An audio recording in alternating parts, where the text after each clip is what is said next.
नमस्कार दोस्तों, स्वागत है आप सभी का आपके अपने YouTube चैनल इंजीनियर मुकेश में। आज मैं वर्तमान के ज्वलनशील मुद्दे किसान विरोधी बिल पर चर्चा करूंगा और आपको समझाऊंगा कि जो अध्यादेश पारित हुए हैं, जो विधेयक बने हैं लोकसभा में, वो किसानों के लिए किस प्रकार से अनुचित हैं और क्यों किसान उसका विरोध कर रहे हैं, और उन तीनों अध्यादेशों की आपको जानकारी दूंगा।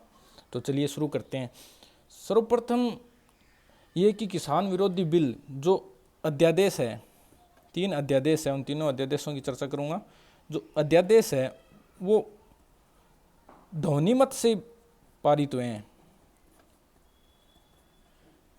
यानी कि जो किसानों के बारे में महत्वपूर्ण है चर्चा। अगर आप किसानों के बारे में कोई बिल ला रहे हो और उसको सिर्फ आवाज़ से, यानी कि मानसून सत्र में, जो अभी फिलहाल मानसून सत्र चल रहा है, लोकसभा का मानसून सत्र चल रहा है, उसमें अध्यादेश लाया गया और पूछा गया कि आप इस अध्यादेश के समर्थन में हो, तो सिर्फ ध्वनि मत यानी कि आवाज़ से, यानी कि समर्थन है, तो ये विधेयक पारित कर दिया गया। यानी कि महत्वपूर्ण ये कि इस पर चर्चा नहीं हुई।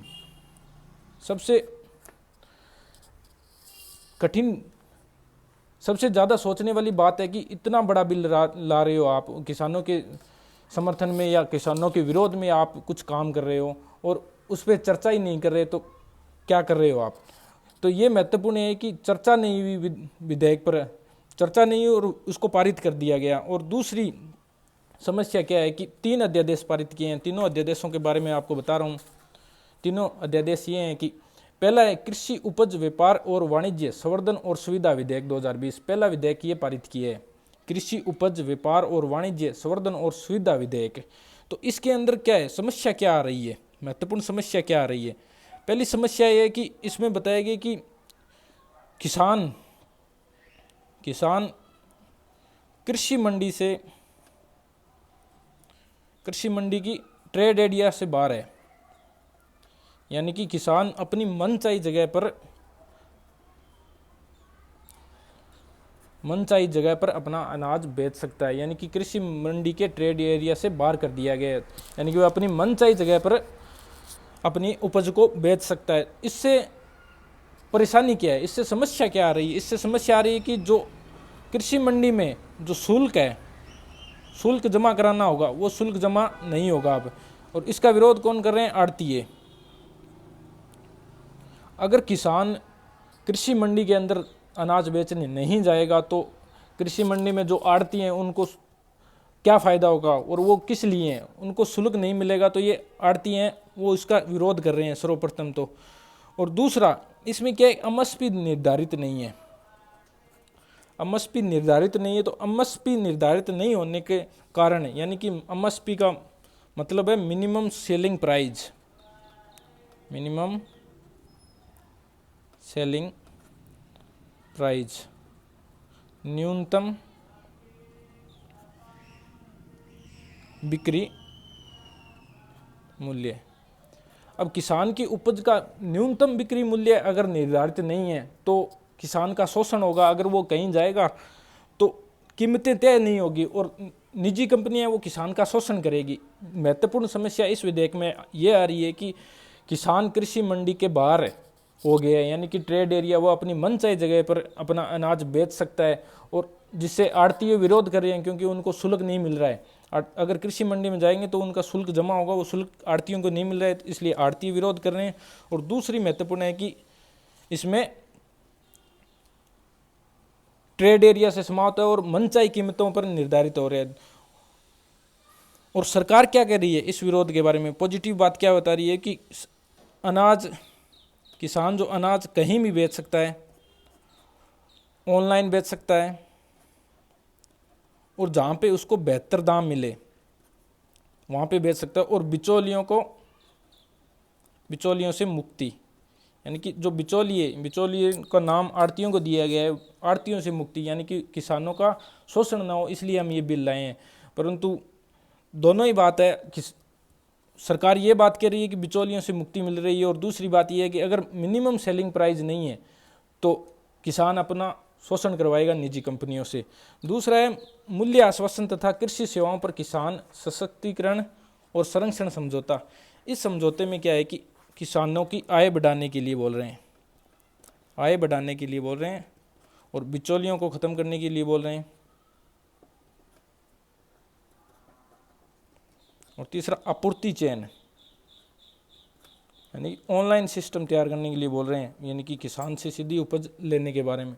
तो इसमें मूल्य आश्वासन है, ओनली एमएसपी निर्धारित नहीं है। सबसे ज़्यादा विरोध हो रहा है एमएसपी का पंजाब के अंदर, यानी कि पंजाब में सबसे ज़्यादा विरोध इसलिए हो रहा है क्योंकि पंजाब का किसान एमएसपी पर ही डिपेंड है, यानी कि वो मिनिमम सेलिंग प्राइस पर ही डिपेंड है, उसकी उपज मिनिमम सेलिंग प्राइस पर ही बिकती है। तो वो निर्धारित नहीं है तो शोषण होगा किसान का, कोई मूल्य निर्धारित नहीं रहेगा तो वह किस सेलिंग प्राइस पे बेचता है। अगर मजबूरी में किसान को अनाज बेचना पड़े तो उसका कोई मूल्य निर्धारित नहीं रहेगा, इसलिए इसका विरोध हो रहा है। और तीसरा है आवश्यक वस्तु संशोधन 2020। इस विधेयक में क्या है, इस विधेयक में अनाज, खाद्य तेल, आलू, प्याज, इसका भंडारण कर सकते हैं, भंडारण किया जाएगा।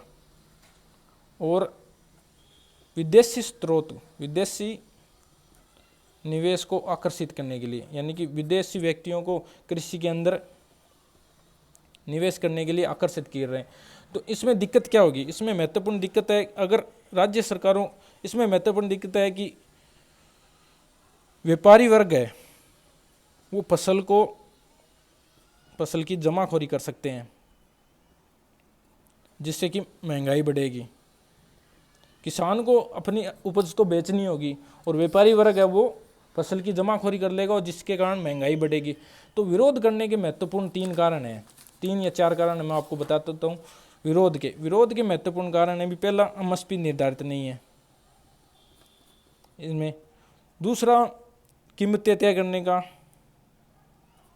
कीमतें तय करने का कोई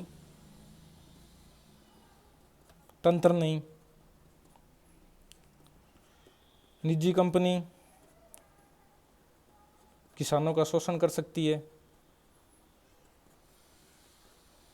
अगर कीमतें तय करने का कोई तंत्र नहीं है तो निजी कंपनी किसानों का शोषण कर सकती है। तीसरा कारण है व्यापारी वर्ग है वो फसल की जमाखोरी करेंगे, जिसके कारण महंगाई बढ़ेगी।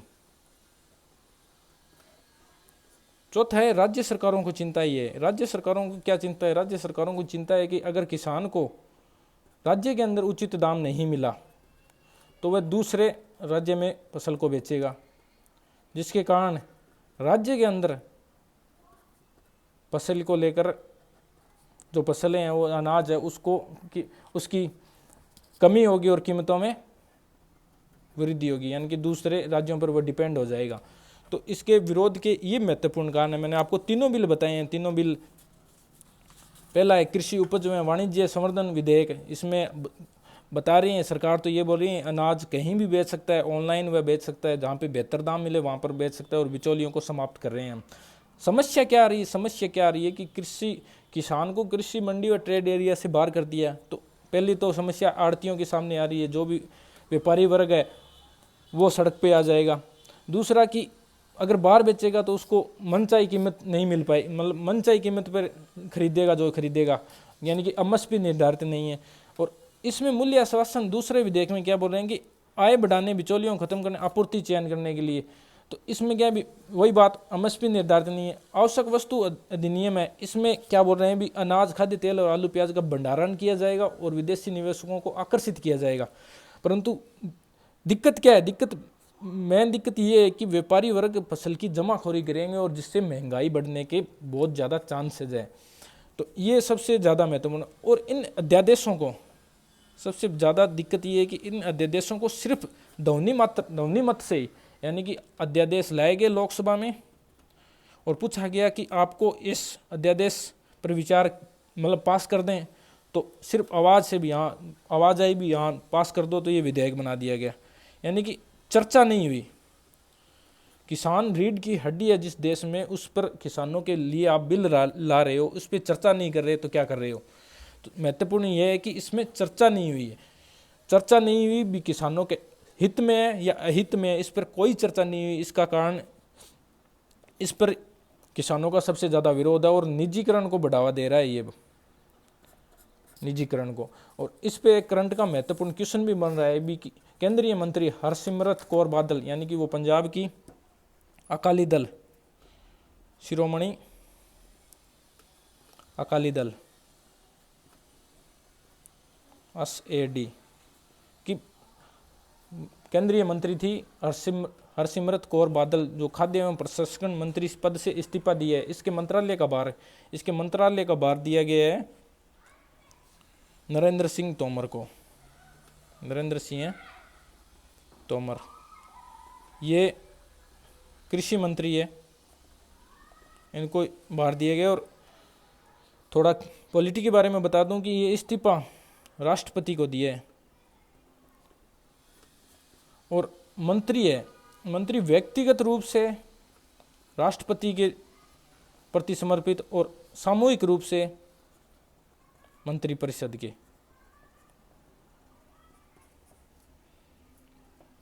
और राष्ट्रपति के व्यक्तिगत रूप में वो कौन से अनुच्छेद में है, तो वो है 75(2) और ये है सामूहिक रूप से है 75(3) के रूप।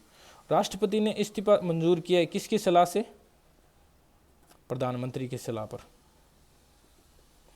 इन्होंने किसान विरोधी बिल के विरोध में इस्तीफा दिए, तो वो इस्तीफा मंजूर कर लिया गया है और उनके स्थान पर नरेंद्र सिंह तोमर को खाद्य एवं प्रसंस्करण मंत्री का भार दिया गया है। तो मैं आशा करता हूँ कि आपको वीडियो पसंद आई होगी और इन तीनों अध्यादेशों के बारे में आप जान चुके होंगे। तो किसी से बहस करने और किसी को बताने से पहले उस चीज़ के बारे में जानना जरूरी है। तो मैंने आपको ये सब जानकारी दी है। कृपया वीडियो को पूरा देखें, वीडियो को लाइक कीजिए, अपने दोस्तों से शेयर कीजिए और चैनल को सब्सक्राइब कीजिए। आगे की जानकारी के लिए मैं आपके लिए करंट से जुड़े हुए, पॉलिटी से जुड़े हुए कंटेंट ला रहा हूँ। धन्यवाद।